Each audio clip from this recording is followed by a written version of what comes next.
Shalom semuanya. Ya, saya bersyukur kepada Tuhan ya bisa ada kembali di sini.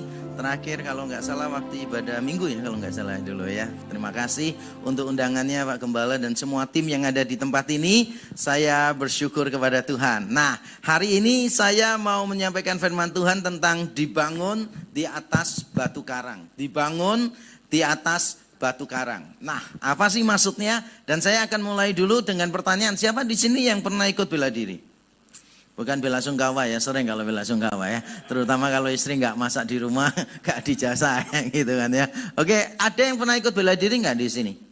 Dari wajahnya kelihatan baik-baik ya. Nah, saya ikut beberapa bela diri, tapi nggak sampai selesai. Banyak yang nggak sampai selesai. Nah, saya mau cerita ini, bahwa sebetulnya ketika kita berlatih bela diri, yang paling penting itu adalah fondasinya. Tapi seringkali orang lupa. Orang seringkali berpikirnya begini, yang pertama dilihat itu berarti yang benar-benar utama. Yang pertama dilihat, dipikirnya yang benar-benar utama. Padahal keliru. Yang pertama kita lihat belum tentu yang benar-benar utama. Kalau kita melihat sebuah bangunan misalnya, kita biasanya melihatnya langsung yang kelihatan. Ada beberapa jemaat saya itu kontraktor, ada yang khusus mengerjakan lantai, keramik, kemudian ada yang khusus mengerjakan cat. Saya perhatikan tiap kali pergi dengan mereka dan mengunjungi jemaat yang lain, wah itu mesti kelihatan sekali. Kalau yang kerjanya itu di keramik gitu kan ya, granite tile dan sebagainya gitu, itu kalau jalan tuh mesti dia gini jalannya. Terus dia bilang kok agak nggak rata ya gitu. Terus ada yang kontraktor tuh pernah saya pergi dengan kontraktor pergi ke satu tempat gitu, kemudian dia jalan gitu kan di rumahnya, terus dia bisikin saya, Pak ini rasanya kok kau miring ya ininya ya, tak coba ya kasih air, padahal bukan rumahnya dia, oke ini kasih air. Terus yang cat juga gitu, mesti ngelihatnya bukan orang, yang ngelihatnya dinding gini kan, tapi wajar lah kita semua itu akan melihat apa yang pertama kali kita lihat. Tapi kita lupa yang penting. Nah berkaitan dengan bela diri, dulu saya pernah ikut kungfu. Ya, jadi saya ini bela dirinya kungfu tapi nggak sampai selesai gitu. Judo nggak sampai selesai, sampai terakhir Muay Thai yang saya cintai sampai sekarang gitu. Tapi dulu saya ingat waktu saya belajar kungfu dari koko saya gitu kan. Saya berharapnya gini, wah sekali ikut koko saya itu kan pelatih. Jadi dia jabuknya itu sudah hitam paling tinggi gitu. Saya pikir kalau ikut sama dia itu mesti diajarin apa? Jurus lah gitu. Jurus elang gitu kan ya. Kalaupun nggak jurus elang langsung jurus bangau gitu kan ya. Tetap nggak diajarin. Selama beberapa minggu latihan tidak diajarin. Beberapa bulan latihan tidak diajarin. Jangankan jurus elang. Jurus bebek aja loh saya nggak diajarin sama sekali oleh koko saya. Tahu yang dilatih? Yang dilatih apa? Yang dilatih itu kuda-kuda. Kuda-kuda terus, tiap hari kuda-kuda. Kemudian ditendang, kalau goyang disuruh ngulangi lagi. Kuda-kuda terus dia berdiri di atas paha saya dan sebagainya. Begitu terus, dia dorong. Pokoknya begitu saya goyang, dia bilang salah. Ulangi lagi, ulangi lagi. Nah setelah kuda-kudanya dianggap benar gitu kan. Saya pikir, wah ini kuda-kuda benar nih. Berarti sebentar lagi jurus. Ternyata tidak. Yang diajarin itu apa? Yang diajarin suruh mukulin tembok terus.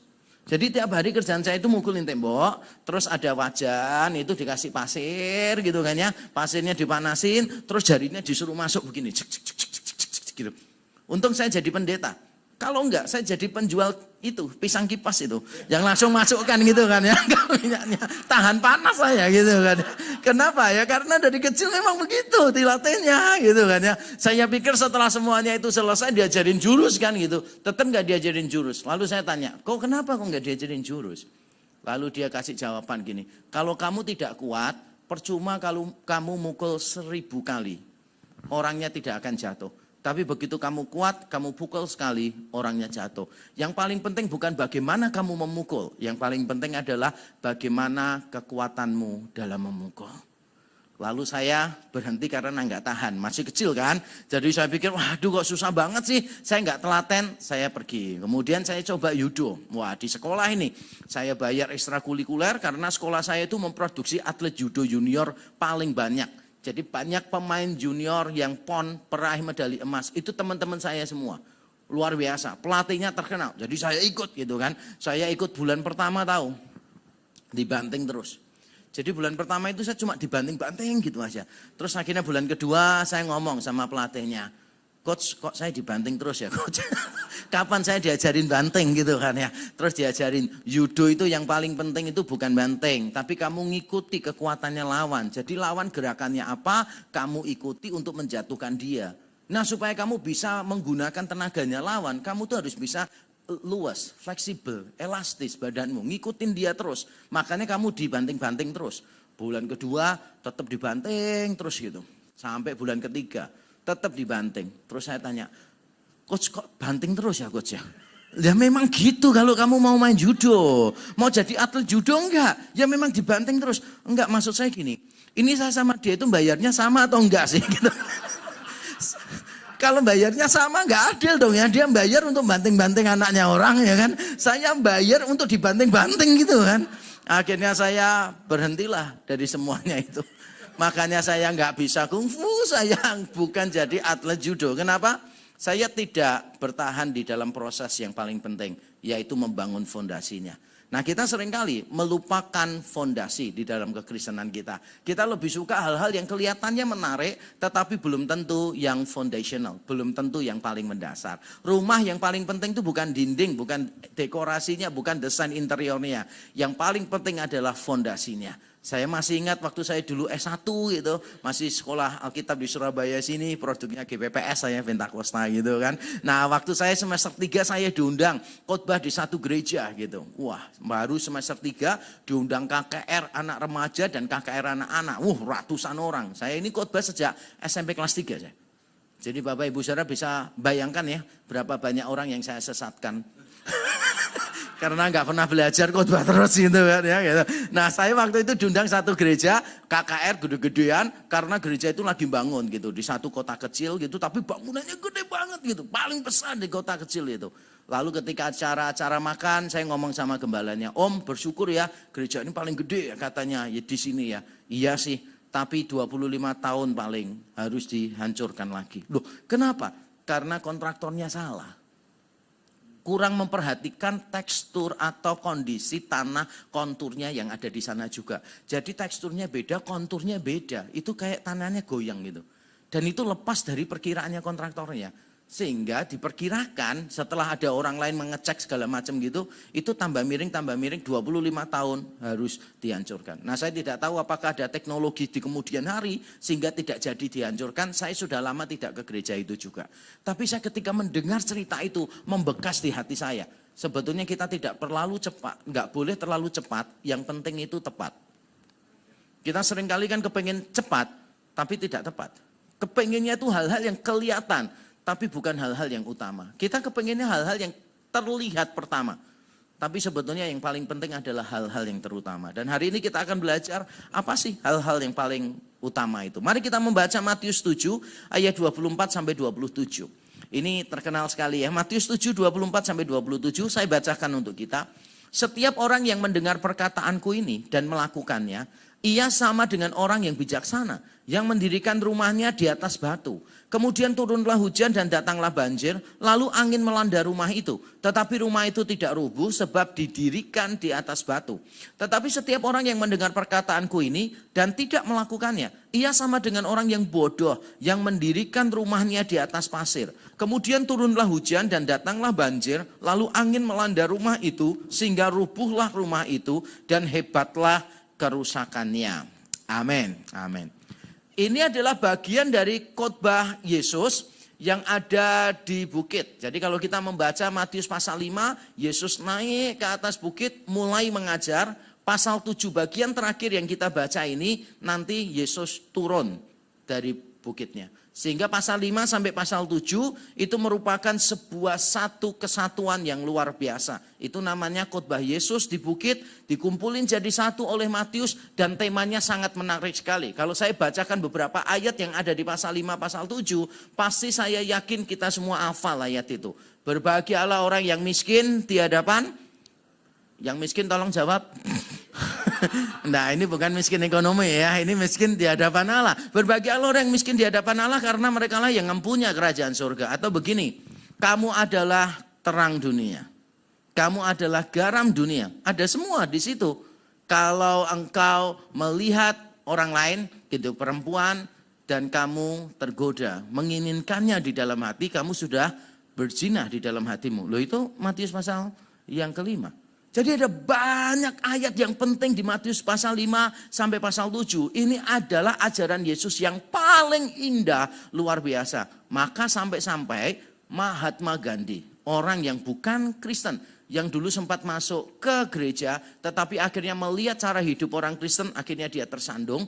Dia tidak jadi Kristen, tetapi di mana-mana dia membawa perjanjian baru.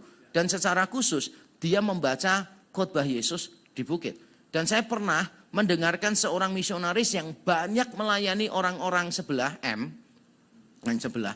Dan dia mengatakan banyak mereka bertobat itu setelah mendengarkan Matius pasal 5 sampai pasal 7.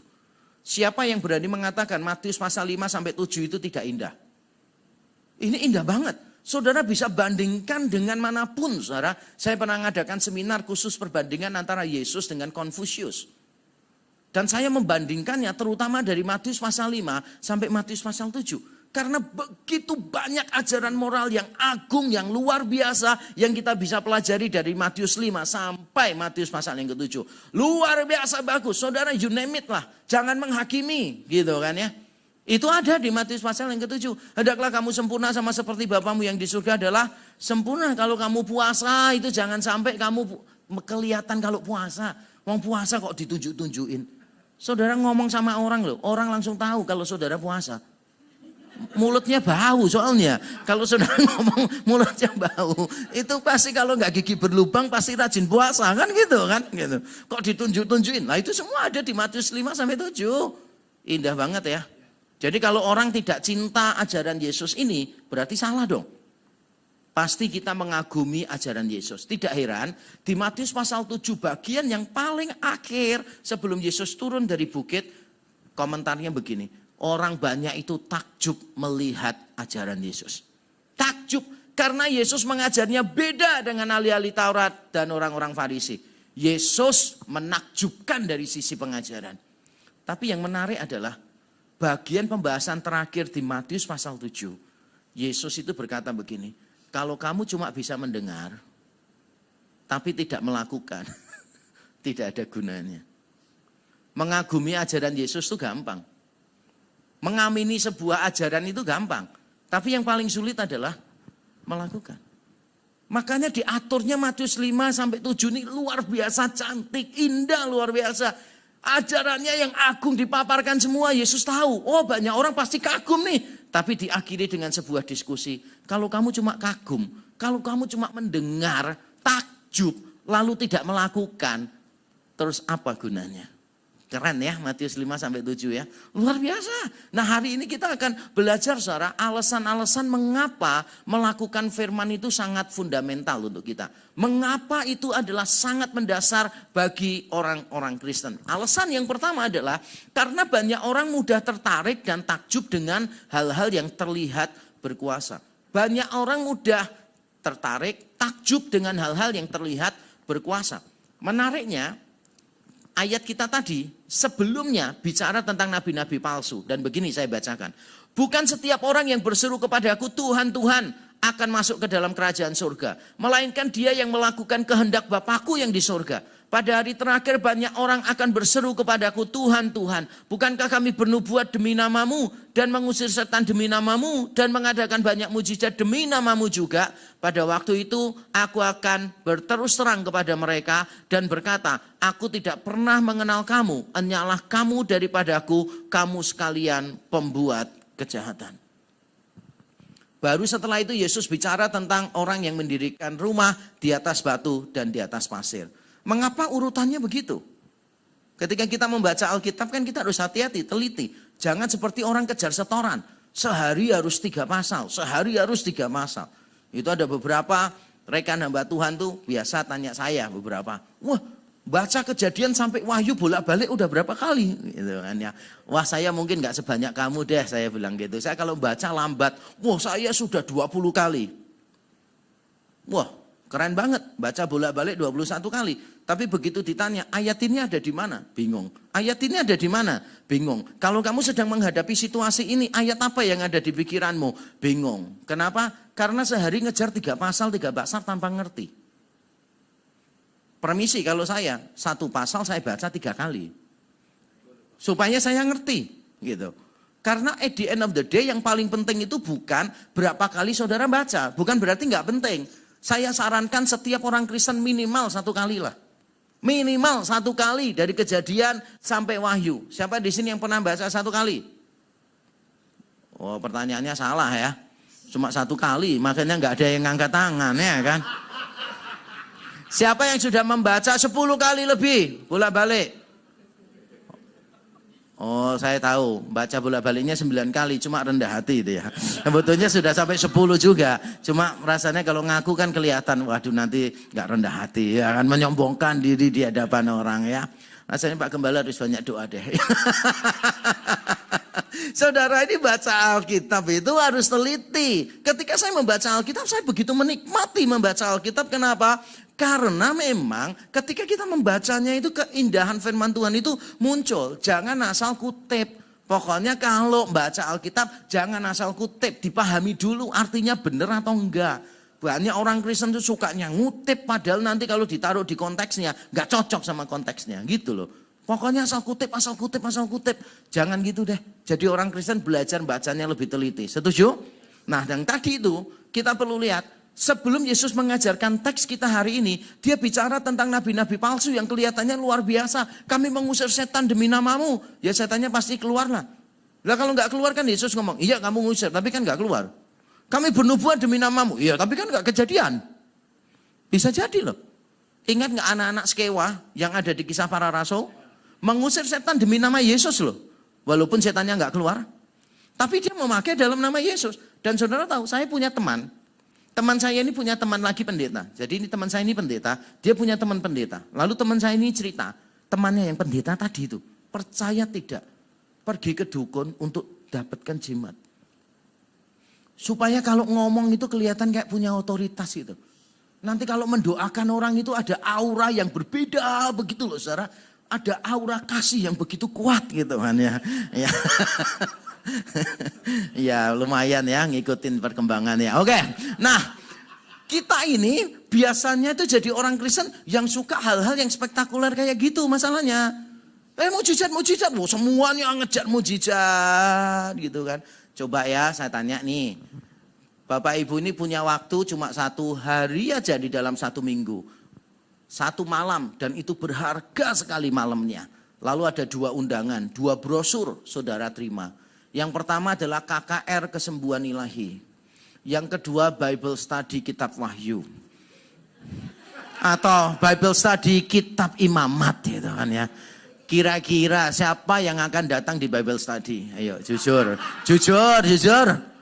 Ah, ya kan? Ngerti gak sih maksud saya? Kita ini terlalu senang hal-hal yang gitu-gitu gitu kan ya. Wah nanti kalau ketemu hamba Tuhan yang bisa meramalkan. Wah gini, nanti ke depan akan gini. Ke depan akan gini. Wah orang Kristen itu benar-benar sampai ngantri kayak ngantri sembako gitu kan. Padahal yang diomong cuma ayat-ayat Alkitab aja sebetulnya. Lihatlah masa depanmu ada dan harapanmu tidak akan hilang gitu kan. Terus pergi gitu kan ya. Yang satunya maju lagi. Aku sekali-kali tidak akan membiarkan engkau. Aku sekali-kali tidak akan membiarkan engkau. Itu kadang-kala hamba Tuhannya itu bukan sedang bernubuat. Dia sedang mempersiapkan lomba cerdas cermat, ngerti gak sih? Kadang itu saya bingung ya kan, hamba Tuhannya ngomong ayat itu, terus orangnya dengar tuh bisa nangis-nangis gitu. Ketahuan kalau saudara itu jarang baca Alkitab. Karena semua yang diomong itu ada di Alkitab. Bener gak sih? Kalau tiap hari kita bacain Alkitab terus kan, Tuhan bicara terus kepada kita gitu loh. Ngerti gak sih? Cuma sayangnya kita memang lebih senang hal-halnya kayak begitu-begitu. Suka hal-hal yang aneh-aneh begitu. Makanya Yesus ngomongin, yang paling penting itu bukan mujizat, yang paling penting itu bukan nubuat, yang penting itu bukan itu. Bukan itu yang penting. Yang penting itu adalah mendengarkan firman dan melakukannya. Mendengarkan firman dan melakukannya itu yang penting saudara. Jangan cari yang gitu-gitu. Percuma saudara kalau cari gitu ya, 10 tahun jadi orang Kristen, gak ada kemajuan sungguh. Gak ada kemajuan. Karena saya sudah berada di posisi kayak begitu. I was in that position. Saya mencari hal-hal yang spektakuler begitu. Tapi ketika saya lihat, saya gak tambah kenal Tuhan kok. Kekristenan saya cuma gitu-gitu aja. Sifatnya cuma memuaskan emosi saja. Karena saya nggak benar-benar paham kitab suci. Jadi mengapa kita perlu hal yang mendasar, yaitu mendengar dan melakukan firman. Yang pertama karena banyak orang mudah tertarik dan takjub dengan hal-hal yang terlihat berkuasa. Nah, sebelum masuk poin kedua, saya ingin memberikan kalimat sakti dari saya. Ini bagus karena saya sendiri yang buat. Yang spektakuler belum tentu yang primer. Yang diperlukan adalah fondasi, bukan atraksi. Coba saya baca lagi supaya kita bisa menghayati, memahami artinya dengan lebih baik. Yang spektakuler belum tentu yang primer. Yang diperlukan adalah fondasi, bukan atraksi. Gereja ini terlalu banyak gimmick. Terlalu banyak entertainment, banyak gereja ya. Terlalu banyak gimmick, terlalu banyak entertainment. Yang paling penting itu gereja menjelaskan firman dengan baik. Mendorong jemaatnya hidup di dalam firman. Itu pekerjaan gereja yang utama. Saya kemarin diundang seminar tentang pertumbuhan gereja lah, ini itu. Saya selalu ngomong begini. Apapun yang bisa dilakukan oleh institusi lain, ya gereja nggak perlu melakukannya. Berarti gereja kalau cuma melakukan begini ya. Kalau gereja cuma melakukan hal-hal yang bisa dilakukan oleh institusi lain, berarti gereja telah salah jalan. Ngasih entertainment misalnya. Kasih sesuatu yang menarik-menarik. Di luar gereja bisa kasih enggak? Bisa. Terus untuk apa gereja ada? Bukan berarti gereja enggak boleh menarik loh ya. Kalau saudara bisa memberikan musik yang bagus, kenapa tidak? Kalau saudara bisa memberikan ruang ibadah yang nyaman, kenapa tidak? Tapi kalau gereja cuma bisa menawarkan kenyamanan, menawarkan entertainment, menawarkan itu semua, tapi firman Tuhannya enggak digali, jemaat tidak rajin membaca Alkitab, maka gereja telah menjadi gereja-gereja yang atraksional. Beberapa rekan saya hamba Tuhan, itu saya ngomong juga. Karena beberapa rekan saya hamba Tuhan itu juga terlalu suka gimmick. Ini bukan di gereja saya ya, di gereja lain. Itu terlalu suka gimmick. Nanti dia khotbah apa, pakai bajunya tokoh siapa gitu kan ya. Supaya kelihatan menarik. Tapi ketika saya melihat khotbahnya, firmannya kok enggak kamu bahas bro. Kamu kok cuma baca firman di depan, setelah itu ngomong ke sana kemari. Memang menarik gaya ngomongnya. Tapi firmannya kenapa enggak dibahas? Karena kalau jemaat enggak paham firman, bagaimana jemaat bisa melakukan firman? Kalau jemaat itu tidak mengagumi keindahan firman, bagaimana jemaat mencintai firman? Kalau jemaat tidak mencintai firman, bagaimana jemaat menaati firman? Enggak bisa. Bukan berarti gereja enggak boleh memberi sesuatu yang menarik, tapi gereja ada bukan untuk itu. Yang setuju katakan amin. Bukan untuk itu. Bukan untuk itu. Yang kedua, saudara, mengapa kita perlu melakukan firman? Mendengar dan melakukan firman. Hidup kita fokus pada firman karena ini. Banyak orang akan menghadapi ujian berat. Banyak orang akan menghadapi ujian berat. Saya bacakan ya ayat 25 dan 27. Kemudian turunlah hujan dan datanglah banjir. Lalu angin melanda rumah itu. Ayat 27. Kemudian turunlah hujan dan datanglah banjir. Lalu angin melanda rumah itu. Dua rumah yang berbeda mengalami nasib yang sama. Tetapi hasilnya berbeda. Tetapi rumah itu tidak rubuh sebab didirikan di atas batu, ayat 25. Kemudian ayat 27, sehingga rubuhlah rumah itu dan hebatlah kerusakannya. Dua rumah ini suatu ketika pasti akan diuji. Dan ujiannya sama persis. Kata yang dipakai juga sama persis. Setiap orang Kristen pasti akan menghadapi ujian, akan menghadapi terpaan kehidupan. Jangan sampai saudara berpikir bahwa jadi orang Kristen itu hidupnya nyaman-nyaman, lempeng-lempeng aja, tanpa masalah, berhasil terus, nggak pernah gagal. Saudara sakit pasti Tuhan sembuhkan. Memangnya nggak ada orang Kristen yang sakit karena kematian? Nah, ada orang yang sungguh-sungguh pun juga mati ketika dia sakit, bener nggak sih? Hidup mengikut Tuhan itu Tuhan nggak pernah bilang begini, barang siapa mau mengikut aku, dia harus menyombongkan dirinya dan memikul kopernya. Enggak pernah. Menyangkal dirinya, memikul salib, lalu mengikut Yesus. Dari awal itu Yesus sudah jelas saudara. Kalau mau ikut dia itu enggak enak di dunia ini, enggak enak. Kalau sampai ada orang-orang yang mengatakan ikut Yesus di dunia ini enak. Coba tanya Yesus yang mana sih yang dia beritakan. Yesus di dalam Alkitab ngomong kalau kamu mau ikut aku, Kamu sangkali diri. Sangkali diri itu maksudnya begini. Hidupku ini bukan aku yang punya kok. Hidupku ini Tuhan yang punya kok. Jadi let it be. Apapun yang penting memuliakan Tuhan itu baik buat aku. Jadi nggak enak. Jadi hidup orang Kristen tuh nggak enak. Pikul salad berarti siap mati. Jadi orang Kristen tidak enak. Dan Yesus itu bukan juru kampanye, saudara. Yang suka ngumbar janji di awal. Sekarang kan sudah ada itu capres yang belum jelas ngumbar janji-janji ya. Udah banyak yang kayak gitu. Masih ingat dulu pemilihan di satu tempat ya kan gitu. Yang satu calon pertama, wah gitu kan ngusulkan, ngasih makan gitu. Terus diomongin sama yang kedua, kita ini nggak ngasih ikan. Kita ini ngasih kail. Ngajarin mereka untuk mancing. Wah itu yang paling benar. Jangan kasih orang ikan terus. Ajarin dia kail. Yang nomor 3 nggak mau kalah. Ada kail. Diajarin percuma kalau nggak ada kolamnya. Saya menyediakan kolamnya supaya bisa memancing. Dan benar kolam itu seluruh kota. Berkali-kali kota itu jadi sebuah kolam ya kan. Dia paling tidak menepati janjinya konsisten kan gitu. Kayak agak obrolan pinggir jurang ya. Tapi kan saudara yang memikirkan, bukan saya kan ya. Saudara yang mikirin tokoh tertentu, saya nggak nyebut nama ya. Yesus itu bukan juru kampanye yang suka mengumbar-ngumbar janji gitu. Ikut Tuhan itu memang nggak enak kok. Loh saya ngomong kepada rekan-rekan saya hamba Tuhan begini. Kalau kamu tidak siap dilupakan orang, kamu tidak siap masuk pelayanan. Kalau kamu tidak siap dilupakan orang, kamu tidak siap masuk dalam pelayanan. Tidak peduli seberapa pentingnya kita pada satu momen tertentu di dalam gereja. At the end of the day, people will forget us. Dan itu oke, nggak apa-apa. Memang pelayanan itu kan begitu kan, benar nggak sih? Semua yang kita berikan di dalam pelayanan itu bukan pengorbanan, tapi kehormatan. Kalau saudara menganggap itu pengorbanan, ketika saudara tidak mendapatkan penghargaan, saudara akan menuntut, saudara akan merasa kecewa, saudara akan merasa dimanipulasi. Tapi kalau dari awal saudara melayani dengan pemikiran, whatever I do for God is not a sacrifice, it is a privilege. Maka tidak peduli orang bersikap apa kepada kita. Kita akan selalu bersuka cita. Kenapa? Karena memang itu kehormatan yang Tuhan beri bagi kita. Itu anugerah Tuhan bagi kita, saudara. Dan saya ngomong kepada istri dan anak-anak saya. Tidak peduli bagaimanapun papa berkorban untuk gereja ini. One day, papa akan dilupakan.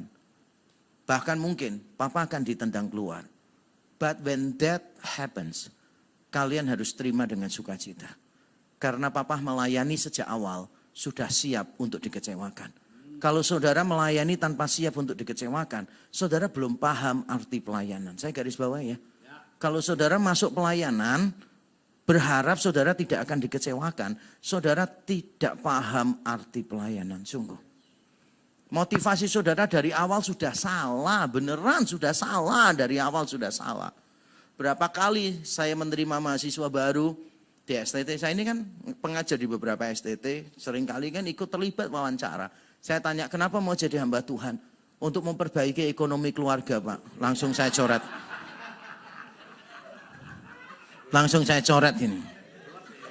Nggak bisa ini, berat ini. Berat. Sungguhan.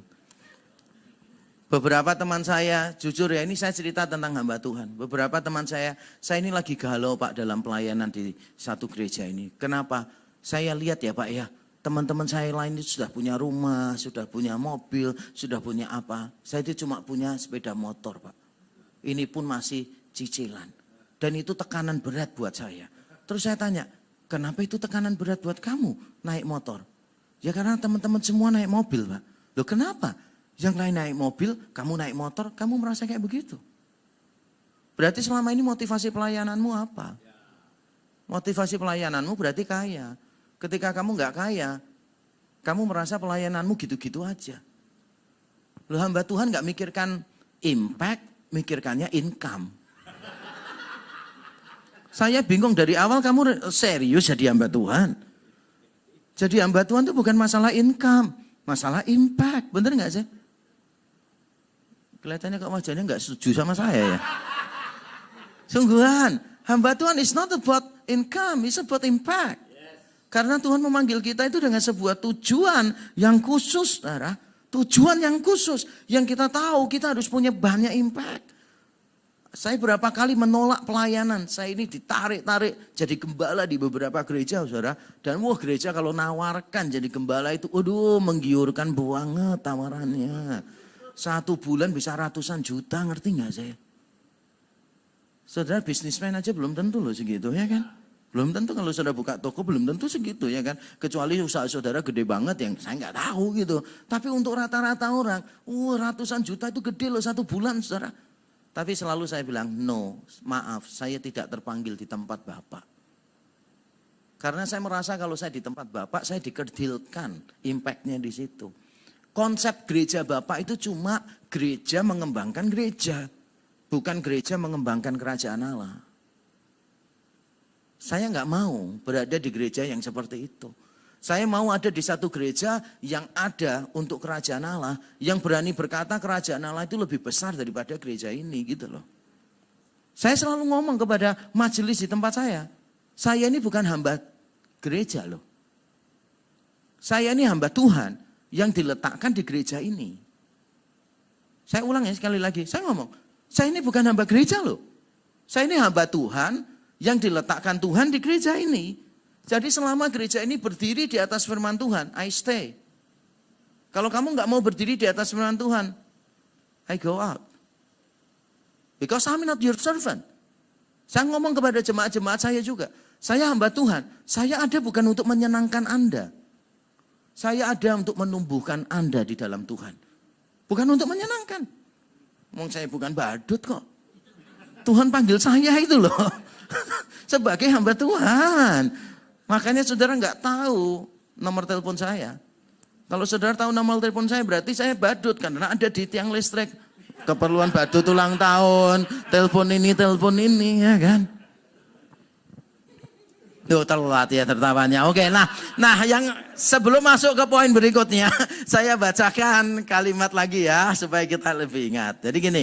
Ketaatan terhadap firman Tuhan membuat kita bertahan. Bukan dihindarkan dari ujian kehidupan yang sukar. Ketaatan terhadap firman Tuhan itu membuat kita bertahan. Bukan dihindarkan dari ujian kehidupan yang sukar.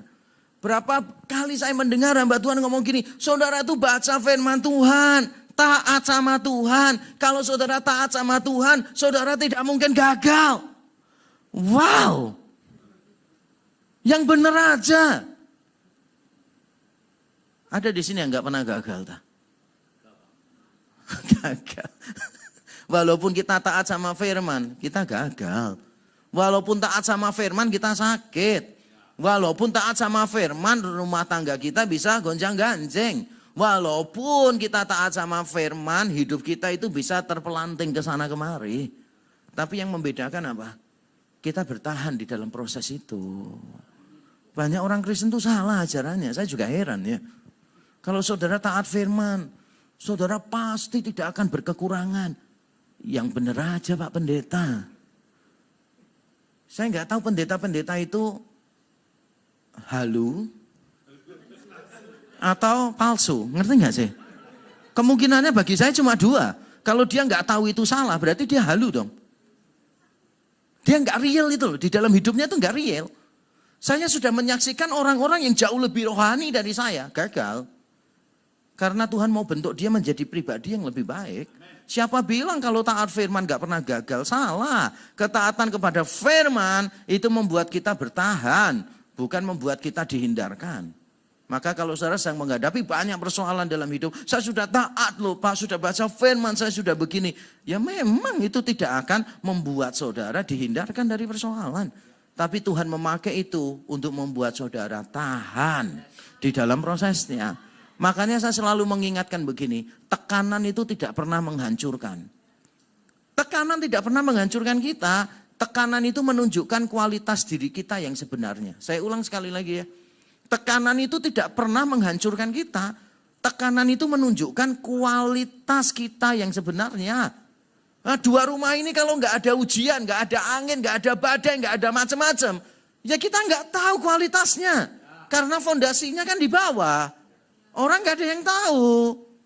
Begitu ada tekanan, begitu ada ujian, langsung kelihatannya satu kokoh, satu roboh gitu. Baru kita tahu kualitas yang sebenarnya. Tekanan tidak pernah menghancurkan, sungguh. Karena saya sudah melihat berkali-kali persoalan yang sama dihadapi orang yang berbeda, responsnya bisa beda.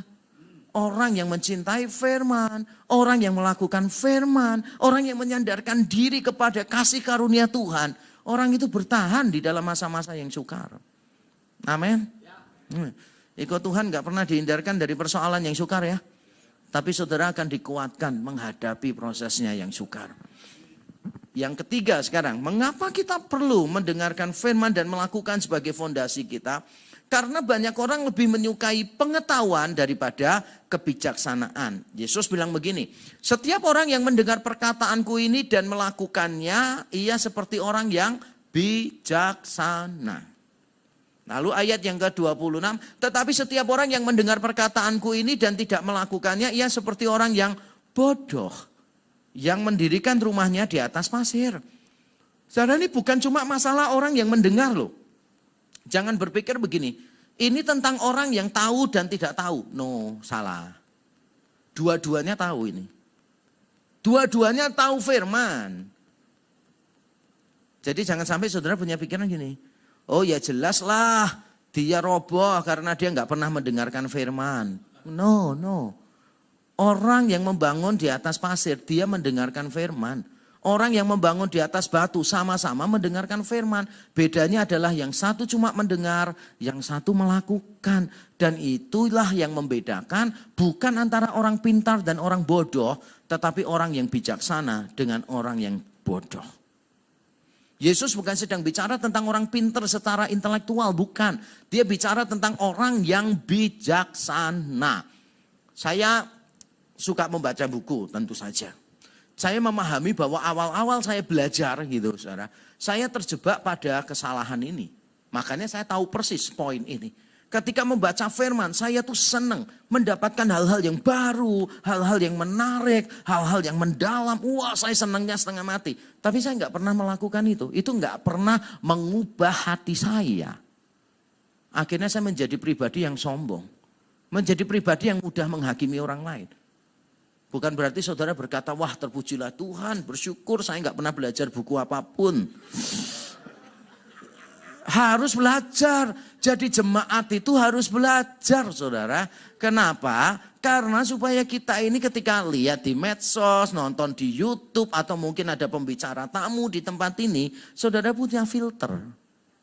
Bener atau enggak yang diomong gitu. Makanya jemaat harus belajar supaya mengerti, supaya bisa melihat.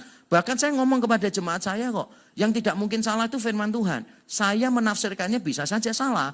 Makanya saudara harus belajar lagi setelah dengarkan khotbah minggu, belajar lagi. Kalau memang saudara mendapati penafsiran saya kurang pas, lalu beritahu saya. Kalau saudara mendapati penafsiran saya bertentangan sama 1-2 ayat di Alkitab, beritahu saya. Nanti saya langsung pindahkan saudara ke gereja lain. Enggak lah, pasti bukan. Saya menguji diri saya sendiri. Sebab manusia itu seringkali salah, benar gak sih? Nah bagaimana jemaat bisa memberikan masukan kalau kita ini nggak tahu apa-apa. Jadi tetap kita perlu belajar. Tapi kalaupun Bapak Ibu Saudara itu suka belajar, pertanyaannya melakukan atau tidak. Percuma kalau saudara itu cuma tahu. Saya bisa ngomong gini. Karena mungkin saya ini membaca buku lebih banyak daripada mayoritas orang Kristen. Saya ini punya perpustakaan pribadi di rumah saya. Buku cetak saya aja 5.000. Tiap hari saya pasti baca buku. Tiap hari saya pasti baca buku. Belum yang e-book dan sebagainya. Hobi saya itu baca buku. Saudara. Saya nggak suka pelayanan di luar kota gitu kan. Ditawari, mau ke tempat ini nggak? Ini bagus ini apa? Terima kasih, I stay in the hotel aja. Kenapa? Baca buku. Tapi saya menyadari bahayanya. Seringkali orang cuma menjadi lovers of theology, tetapi tidak menjadi lovers of God. Cuma menjadi para pecinta teologi, tapi tidak menjadi pecinta Allah. Dan saya mengalami masa-masa itu ketika saya kepengen tahu banyak hal, tapi saya tidak melakukan apapun dari semua yang saya tahu. Itu cuma membuat saya kagum, tapi tidak membuat saya menjadi lebih baik. Tetap kita harus belajar, tapi kita jaga hati kita, saudara. Ketika kita mengaminkan sesuatu, itu berarti kita belajar untuk melakukannya. Ketika kita mengaminkan, kita belajar untuk melakukannya. Saya coba berikan satu kalimat ya, supaya kita lebih mudah menghafal. Mengaminkan kebenaran firman Tuhan, bukan sekadar memberikan persetujuan intelektual, maupun merasakan sentuhan emosional, tetapi menunjukkan ketaatan yang total. Sekali lagi, mengaminkan kebenaran firman Tuhan bukan sekadar memberikan persetujuan intelektual maupun merasakan sentuhan emosional, tetapi menunjukkan ketaatan yang total. Berapa banyak orang Kristen kalau mendengarkan khotbah langsung amin. Ketika pendeta khotbah hatinya tersentuh. Tapi pada waktu pulang, melakukan enggak? Makanya saya tidak terlalu suka dengan acara-acara KKR. Saya sering diundang KKR. Tiap kali saya diundang KKR, saya selalu tanya, kamu sediakan konselor enggak? Tidak, enggak usah KKR. Buat apa coba? Orang maju ke depan nih, ya kan? Didoain. Terus pergumulannya dia kan enggak ditolong. Terus pulang. Lah kalau cuma gitu, kenapa saya enggak doakan dari sini aja sih? Orangnya tetap di kursi. Memangnya kalau saya doakan dari sini, orangnya di kursi kurang berkuasa? Loh ini urapan loh, bukan jaringan internet loh. Kalau jaringan internet harus dekat sama routernya, ya kan? Kalau saudara jauh dari routernya, saudara lemah nanti. Tapi saya yakin kalau itu namanya urapan, saya ada di sini, saudara ada di belakang, sama aja dengan yang di depan, sama. Bedanya cuma saudara yang di depan itu bisa dibaptis percek tanpa katekisasi. Cuma itu aja bedanya, saudara bisa langsung dibaptis percek, yang belakang nggak bisa. Saya kadang-kala ya memikirkan banyak orang Kristen tuh kayak cara pandangnya kayak gak rasional gitu. Kenapa? Ya karena gak tahu firman dengan baik. Ada banyak hal itu yang tidak rasional. Coba ya, saya pernah itu dengarkan orang ngomong gini, Pak, saya itu pernah loh Pak, ini jemaat saya. Dia dulu berjemaat di satu gereja. Dia bilang gini, pernah loh Pak di satu gereja itu Pak, saya ini dengerin khotbah. Terus pendeta saya ngomong gini, saudara Tuhan akan memberikan burung puyuh kepada saudara. Sama seperti Tuhan pelihara bangsa Israel di padang gurun, Tuhan akan beri saudara burung puyuh. Jadi saudara sekarang berdiri semuanya, tutup mata dengan iman. Imani, ada banyak burung puyuh di sekitar ini.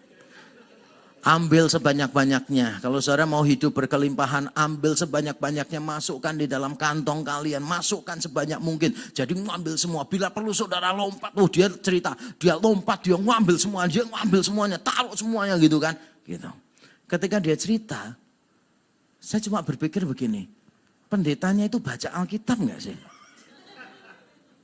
Tuhan aja bilang, jangan ngambil mana, ngambil burung terlalu banyak. Cukuplah untuk satu hari.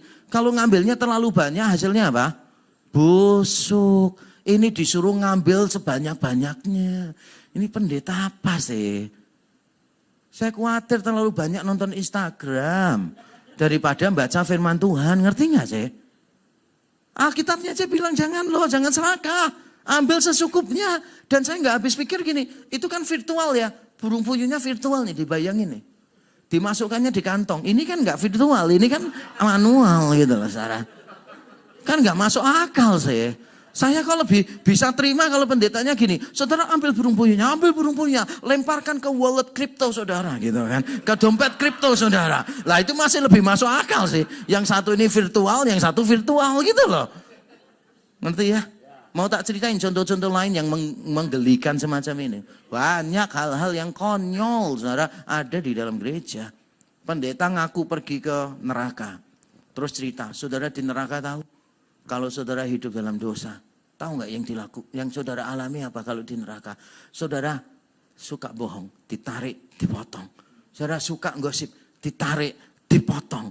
Saudara kalau hatinya menyimpan kekecewaan, kepahitan, diambil, dihancurin gitu kan ya. Terus muncul lagi, diambil, dihancurin. Jadi saudara, malaikat akan menyiksa saudara terus menerus. Saya tuh dengar cerita-cerita gitu ya. Saya tuh cuma geleng-geleng kepala. Gak baca Alkitab tak pendeta ini. Itu sebetulnya konsepnya bukan konsep Alkitab. Itu konsep dari keyakinan lain. Alkitab gak pernah catat gitu. Dan saya itu kasihan bukan sama yang disiksa di neraka. Saya kasihan malaikatnya.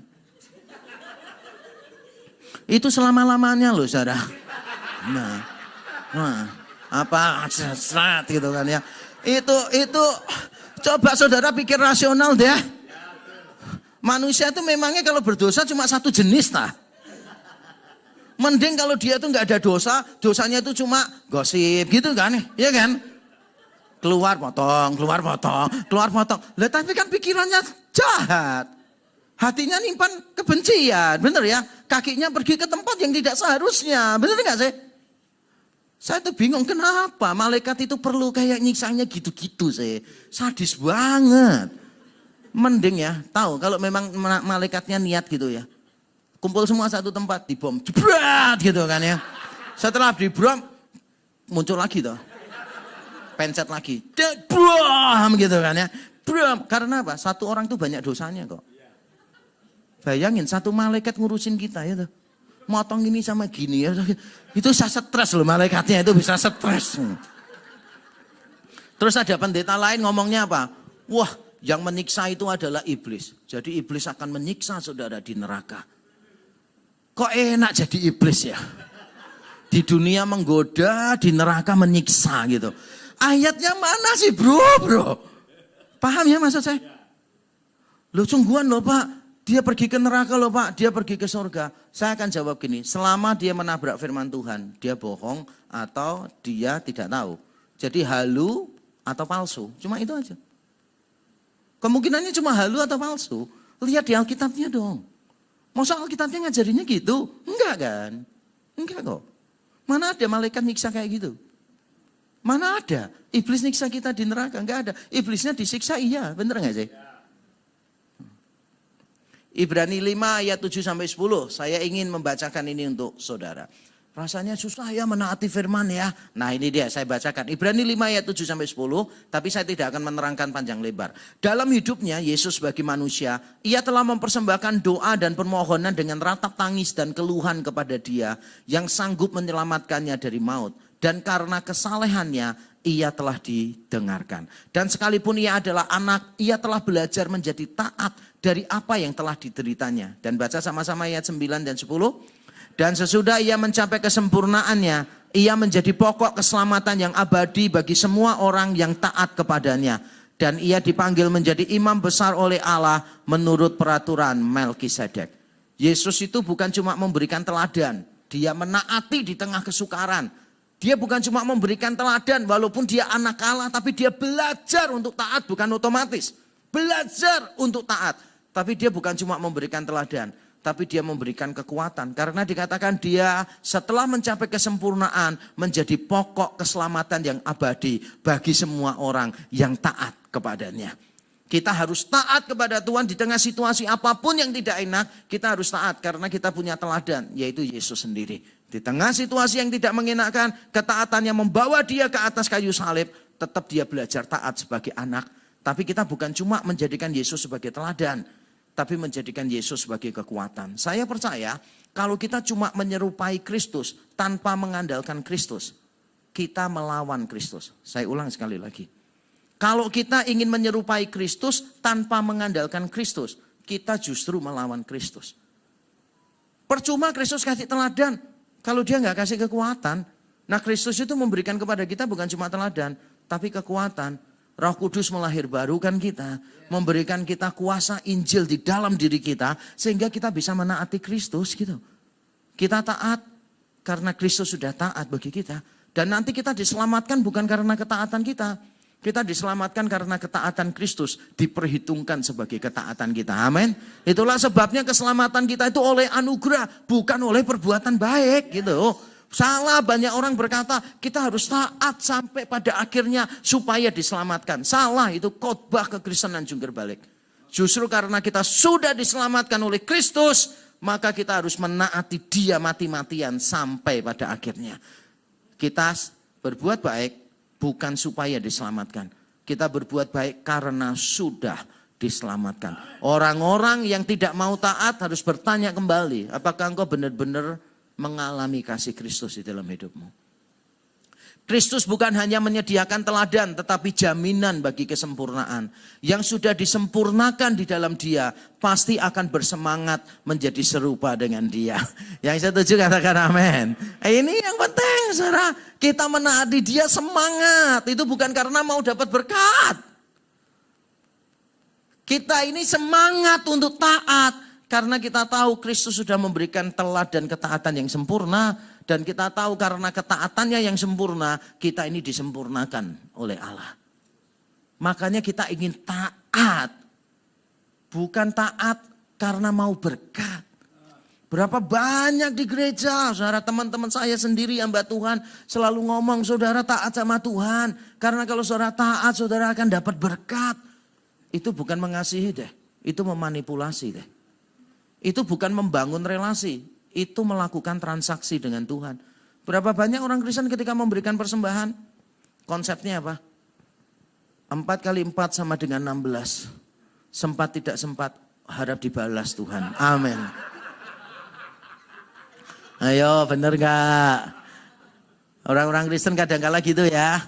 Tuhan aku melayani tapi diberkati loh ya. Tuhan aku banyak doa tapi dibuat berhasil loh ya. Kok transaksi sih sama Tuhan? Aku melakukan ini nanti Tuhan melakukan ini loh ya. Enggak salah kekristenan saudara. Bukannya Kristus sudah melakukan semuanya untuk kita.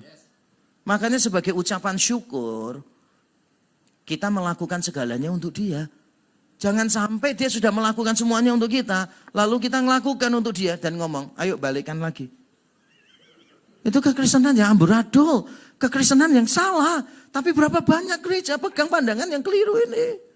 Saudara itu taat karena saudara bersyukur. Saudara sudah diselamatkan melalui ketaatan Kristus. Makanya kita belajar taat sama firman Tuhan. Enggak enak tetap dijalani. Memang kita taat bukan supaya hidupnya enak kok. Yang setuju katakan amin. Yang enggak setuju bisa keluar, itu pintu keluarnya di sana. Saya mau tutup ya dengan sebuah kutipan.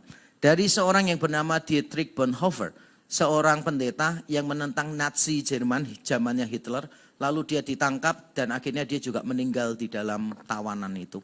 Dia berkata begini, when you read the Bible, you must think that here and now God is speaking with me. From the very beginning, He taught us that He had to read the Bible as it was directed at us, as the Word of God directly to us. Not something general, not something generally applicable, but rather with a personal relationship to us. He repeated this to us very early on, that the whole thing comes from that.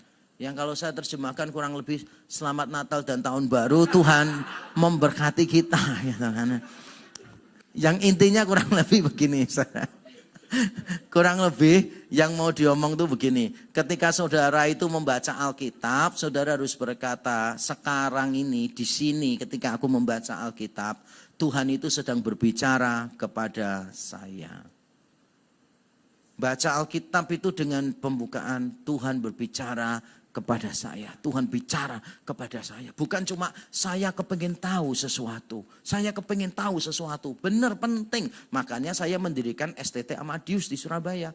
Makanya STT saya itu akademisnya saya jaga. Sampai beberapa mahasiswa saya bilang, Pak bisa diturunin gak kesulitannya? Gak bisa Pak. Kalau Bapak gak mampu jangan di sini.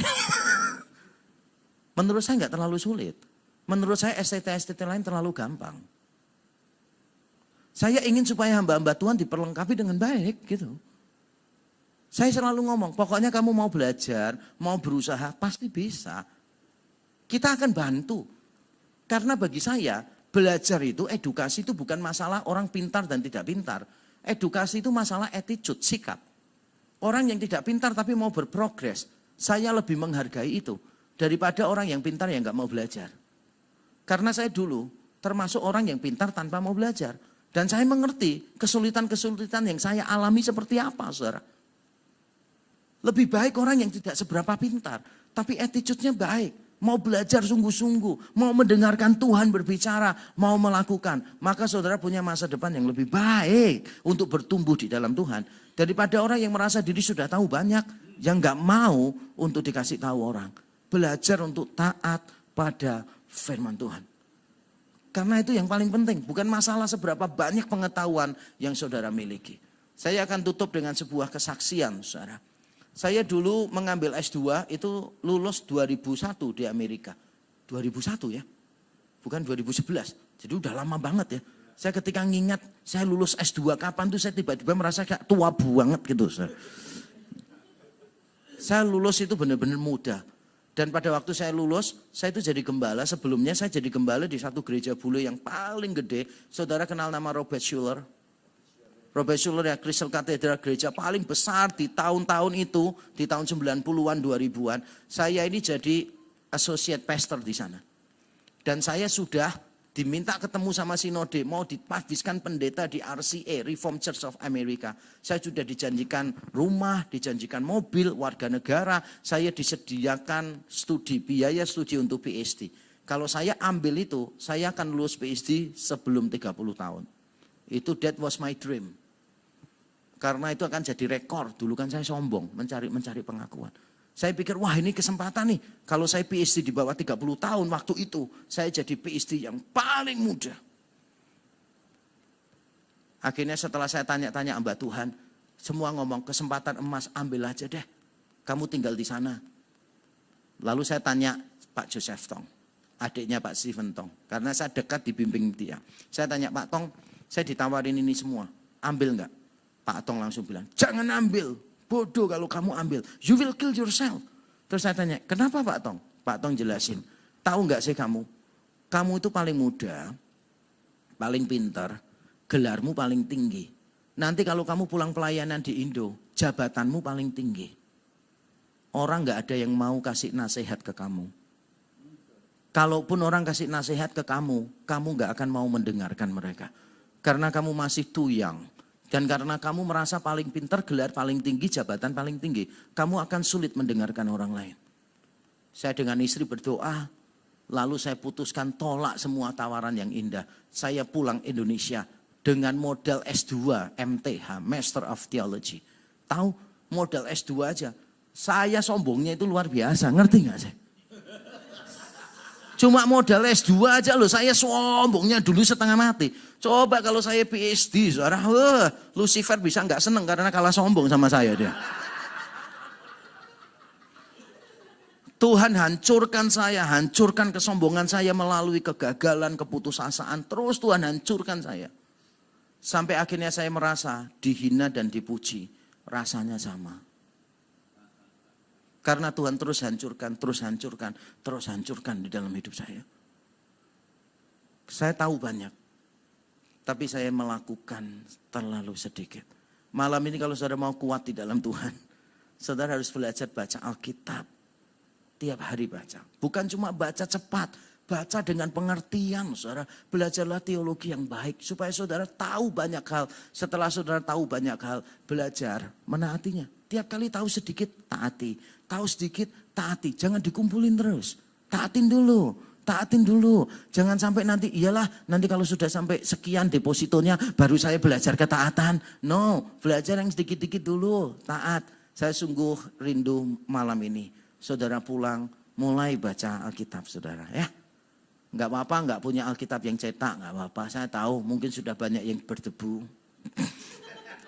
Saudara juga enggak tahu ditaruhnya di mana terakhir kali melihat Alkitab. Tapi semua punya handphone kan ya. Buka handphonenya, baca yang baik. Jangan asal kutip ayat ya. Jangan asal kutip ayat. Tapi belajar mengerti. Setelah mengerti, belajar melakukan. Maka ketika ada ujian kehidupan datang.